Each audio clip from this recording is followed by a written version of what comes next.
संघर्ष कर अभी हमें बहुत दूर जाना है, जिसने कहा तुम्हारी बस की नहीं उन्हें करके दिखाना है। तो हेलो बच्चों, मैं संदीप कुमार यादव और बच्चों आज हम बात करने वाले हैं 9th क्लास के बहुत ही इंपॉर्टेंट चैप्टर, जो कि इससे पहले हमने इसके बारे में बिल्कुल भी नहीं पढ़ा और 9th क्लास में पहली बार पढ़ना है, जिसका नाम बच्चों एटम्स एंड मॉलिक्यूल्स है, यानी परमाणु और अणु के बारे में। अब बच्चों इससे पहले हमने नहीं पढ़ा और बच्चों ये ऐसा चैप्टर है जो कि 10वीं क्लास में बहुत ज़्यादा यूजफुल है।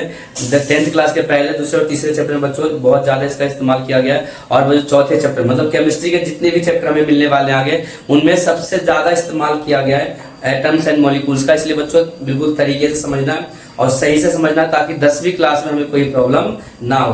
और बच्चों बिल्कुल बेसिक से मैं समझा रहा हूँ, एक एक पॉइंट में समझाऊंगा और एनसीईआरटी से सारे पॉइंट रिलेटेड बताऊंगा, ताकि बच्चों कोई प्रॉब्लम ना हो। तो हम शुरू करते हैं बिना टाइम बर्बाद किए हुए। बच्चों हमारा जो चैप्टर का नाम है, जिसका नाम है एटम्स एंड मॉलिक्यूल्स, परमाणु एवं अणु। बच्चों सबसे पहले परमाणु के बारे में महर्षि कनाड ने बताया था। और बच्चों 500 बीसी पहले की बात है, 400 और 500 बीसी के लगभग की बात है।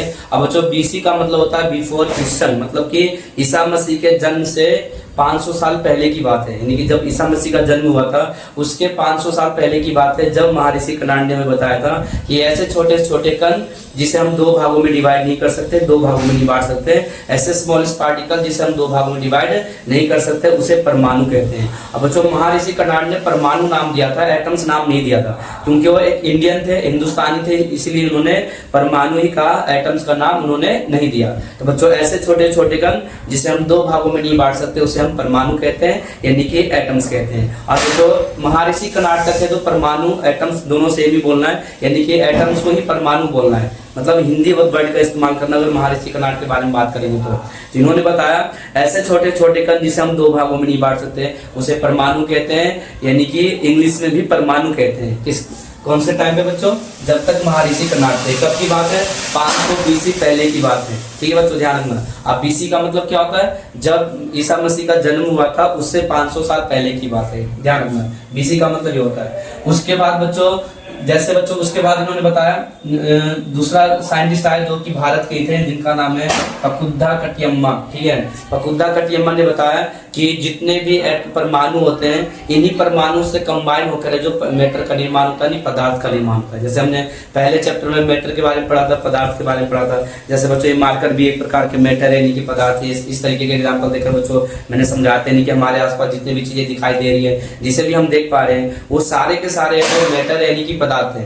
तो इन्होंने बताया कि जितने भी परमाणु होते हैं, जितने भी पदार्थ होते हैं, वो सारे के सारे परमाणुओं से मिलकर बने होते हैं, और इस तरीके से एक हमें पदार्थ मिलता है, यानी कि मैटर मिलता है। ठीक है बच्चों, यानी कि जो स्मॉलेस्ट पार्टिकल हमने पढ़ा था, जो स्मॉलेस्ट पार्टिकल मतलब छोटे छोटे कणों के बारे में पहले चैप्टर में पढ़ा था कि जो पदार्थ होते हैं वो छोटे छोटे कणों से मिलकर बने होते हैं, यानी जो मैटर होते हैं वो स्मॉलेस्ट पार्टिकल से मिलकर बने होते हैं। उसी स्मॉलेस्ट पार्टिकल को, उसी छोटे छोटे कणों को इस चैप्टर में परमाणु कहा गया है। तो इन्होंने यही बताया कि बच्चों जितने भी परमाणु होते हैं, जितने भी एटम होते हैं, वो कंबाइंड फॉर्म में होते हैं, और कंबाइंड फॉर्म से हमें क्या मिलता है? मैटर मिलता है, यानी कि पदार्थ मिलता है। ये बात हमें किसने बताया था? पकुद्दा कटियम्मा ने बताया था। ठीक है बच्चों, उसके बाद अगला साइंटिस्ट आते हैं, दोनों साइंटिस्ट आते हैं, जिनका नाम है डेमोक्रिटस और ल्यूसिफस। ठीक है, इन लोगों ने क्या बताया बच्चों? इन्होंने एटम्स नाम दिया, परमाणु का क्या नाम दिया? एटम्स दिया। और एटम्स का मतलब होता है नॉट डिविजिबल।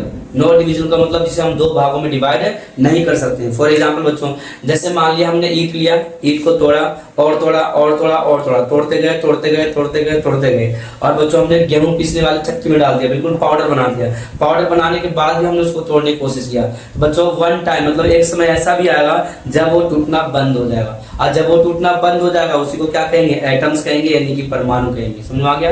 यानी कि ये जो होता है बच्चों बहुत ही ज्यादा स्मॉलेस्ट पार्टिकल होता है, बहुत छोटे छोटे कण होते हैं, और जिसे हम दो भागों में डिवाइड नहीं कर सकते, और जिसे हम दो भागों में डिवाइड नहीं कर सकते उसी को परमाणु कहते हैं, यानी कि एटम्स कहते हैं। ये बात हमें किसने बताया था बच्चों? इन तीनों ने बताया। इन तीनों ने यही बात बताया, बस इतने जो पकुद्दा कटियम्मा था, इन्होंने थोड़ा चेंज कर दिया कि जितने भी मैटर होते हैं सारे के सारे परमाणु से मिले होते हैं, यानी परमाणु जो होते हैं वो कंबाइंड के फॉर्म में होते हैं, मतलब जुड़े होते हैं, जिससे मैटर बनता है, यानी पदार्थ बनता है। बच्चों ईंट ले लिया, ईंट भी क्या है? ईट भी एक मेटल है, यानी कि पदार्थ है।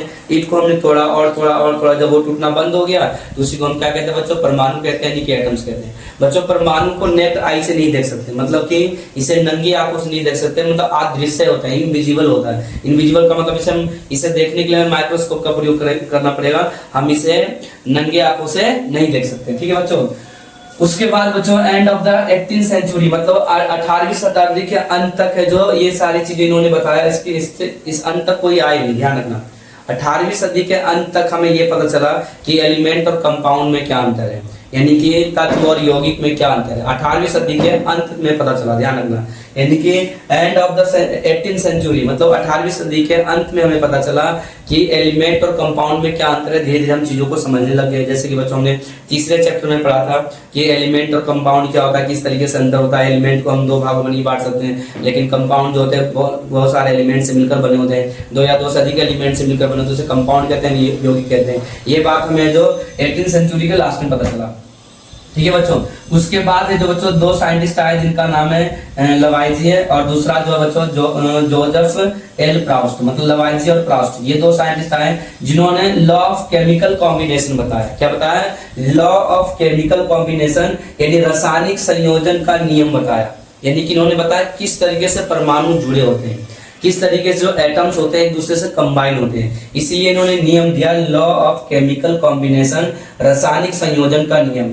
इन दोनों ने दिया, जिनका नाम क्या है, लवाइजिए और प्राउस्ट। लवाइजिए और प्राउस्ट, बस पूरा नाम याद रखने की जरूरत नहीं, बस इतना याद कर लेना। लवाइजिए और प्राउस्ट ने इन्होंने केमिकल कॉम्बिनेशन मतलब रासायनिक संयोजन का नियम दिया। और बच्चों उसके बाद हमारा सबसे ज्यादा इंपॉर्टेंट आता है लॉ ऑफ कांस्टेंट प्रोपोर्शन। क्या होता है? स्थिर अनुपात का नियम क्या होता है बच्चों, इसको पहले हम समझ लेते हैं। ठीक है, स्थिर अनुपात का नियम क्या होता है बच्चों, मैं मार्कर ले लेता हूँ थोड़ा। ठीक है, तो बच्चों स्थिर अनुपात का नियम मतलब लॉ ऑफ कांस्टेंट प्रोपोर्शन होता है क्या बच्चों, ध्यान से देखते जाना। यानी कि इस नियम के अनुसार किसी भी कंपाउंड के अंदर जो एलिमेंट होते हैं वो हमेशा फिक्स रेशियो में होते हैं, ना तो ज्यादा होंगे ना तो कम होंगे, मतलब कांस्टेंट में होते हैं, कांस्टेंट रेशियो में होते हैं, मतलब फिक्स रेशियो में होता है, स्थिर अनुपात में होते हैं। कैसे होते हैं बच्चों, देख लो। जैसे पानी हो गया, पानी का फॉर्मूला क्या होता है बच्चों, H2O होता है, पानी का फॉर्मूला H2 होता है। अब बच्चों पानी जो है हाइड्रोजन और ऑक्सीजन से मिलकर बना होता है। पानी जो है किससे बना होता है, हाइड्रोजन और ऑक्सीजन से मिलकर बना होता है। अब बच्चों जिसमें हाइड्रोजन का जो एटॉमिक मास होता है वो कितना होता है बच्चों, 1 होता है। 2 हाइड्रोजन है, एटॉमिक मास यानी परमाणु द्रव्यमान कितना हो जाएगा, 2 हो जाएगा। और बच्चों ऑक्सीजन का जो एटॉमिक मास होता है, परमाणु द्रव्यमान होता है, 16 होता है। कितना होता है बच्चों, 16 होता है। आप ध्यान से देखना बच्चों, काट देंगे 2 एकम 2 और 2 8 कितना हो जाएगा, 16 हो जाएगा। यानी कि पानी के अंदर हाइड्रोजन और ऑक्सीजन का जो रेशियो होता है, जो अनुपात होता है, 1:8 होता है। मतलब ये भी क्या है, कंपाउंड है, यानी कि एक यौगिक है। और बच्चों किसी भी यौगिक के अंदर जो एलिमेंट होते हैं, जो तत्व होते हैं, निश्चित अनुपात में होते हैं, यानी कि फिक्स रेशियो में होते हैं। ये बात हमें किसने बताया था, ये बात हमें बताया था प्राउस्ट ने। किसने बताया था बच्चों, प्राउस्ट ने बताया था। ये बात हमें प्राउस्ट ने बताया था। कब बताया था, 1797 में बताया था। यानी कि अगर पेपर में पूछ लिया जाए बच्चों कि लॉ ऑफ कांस्टेंट प्रोपोर्शन किसने दिया, स्थिर अनुपात का नियम किसने दिया, तो क्या बताना है, प्राउस्ट ने दिया। और कब दिया था, 1797 में दिया था। कब दिया था बच्चों, 1797 में दिया था। और होता क्या है, यानी कि इस नियम के अनुसार, इस लॉ के अनुसार किसी भी कंपाउंड के अंदर, किसी भी यौगिक के अंदर जो एलिमेंट होते हैं, जो तत्व होते हैं, फिक्स रेशियो में होते हैं, मतलब निश्चित अनुपात में होते हैं। जैसे बच्चों पानी के अंदर और हाइड्रोजन और ऑक्सीजन का जो रेशियो होता है, 1:8 होता है। चाहे कोई सा भी पानी क्यों ना, बारिश का पानी हो, नाले का पानी हो, गटर का पानी हो, या तो बच्चों समुद्र का पानी हो, तालाब का पानी हो, ठीक है, बारिश का पानी हो, भूमिगत का पानी हो, झील का पानी हो, कोई सा भी पानी क्यों ना हो, सबके अंदर बच्चों हाइड्रोजन और ऑक्सीजन का जो अनुपात होगा 1:8 होगा। समझ आगे बच्चों। ये किसने बताया था हमें, ये बात हमें बताया था प्राउस्ट ने बताया था। कब बताया था बच्चों, 1797 में बताया था। उसके बाद बच्चों अगला आता है law of conservation of mass, यानी कि द्रव्यमान संरक्षण का नियम। 1 मिनट रुक जा बच्चों। क्या आता है बच्चों, law of conservation of mass आता है, यानी कि द्रव्यमान संरक्षण का नियम आता है। अब बच्चों इस नियम में क्या बताया, और इस नियम को किसने बताया, इस नियम को लवाइजिए ने बताया था। कब बताया था, 1789 में बताया था, मतलब 1789 में बताया था। लवाइजिए ने 1779, ठीक है बच्चों, 79 में बताया था, सॉरी 89 में बताया था। 89 के बाद 90 आता है। आजकल के बच्चों को बहुत ज्यादा दिक्कत होती है हिंदी में, ठीक है। तो बच्चों 1789 में जो लवाइजिए ने बताया था किसके बारे में, law of conservation of mass के बारे में बताया था, यानी द्रव्यमान संरक्षण के नियम के बारे में बताया था। अब बच्चों इस नियम में क्या बताया गया, ध्यान से देखते जाना।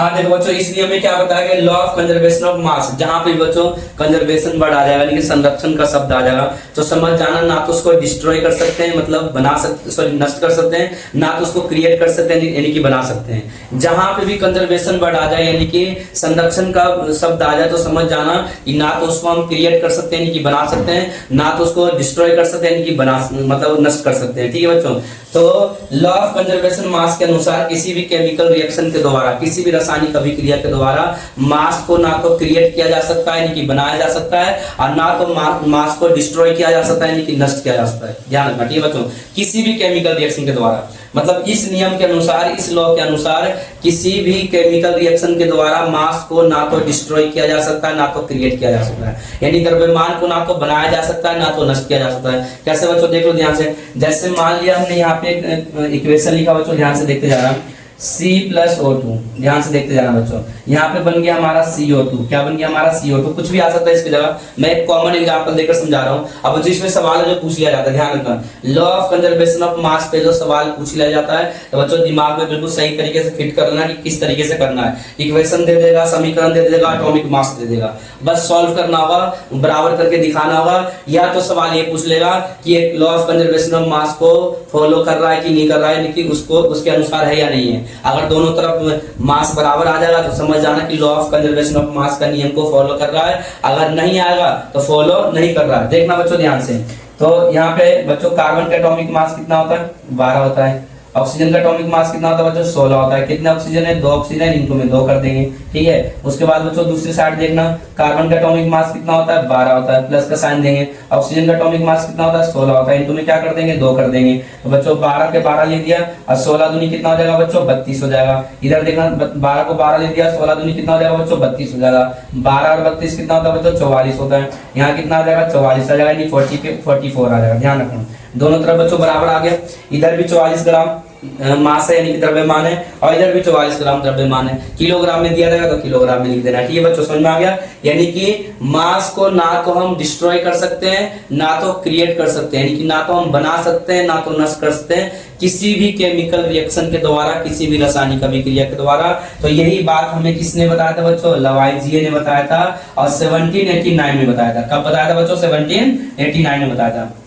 समझ में आ गया बच्चों। ठीक है, अगला है हमारा जिसका नाम बच्चों हाउ बिग आर एटम, मतलब परमाणु कितना बड़ा होता है। परमाणु जो होता है कितना बड़ा होता है, और उससे पहले बच्चों ध्यान रखना, परमाणु को हम नैनोमीटर में नापते हैं। किस में नापते हैं, नैनोमीटर में। और बच्चों 1 नैनोमीटर बराबर होता है 1/9 मीटर।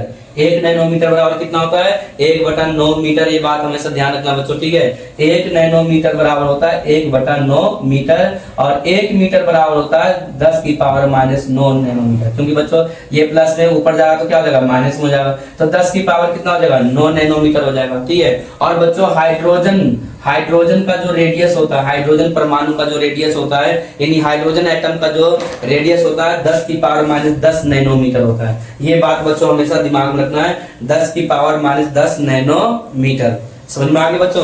तो यानी कि जो एटम्स होते हैं, जो परमाणु होते हैं, उसको हम किस में नापते हैं, उसको हम नैनोमीटर से नापते हैं। कभी कभार जो बच्चों पेपर में सवाल पूछ लिया जाता है कि एटम्स को यानी परमाणु को किससे नापा जाता है, तो नैनोमीटर से नापा जाता है।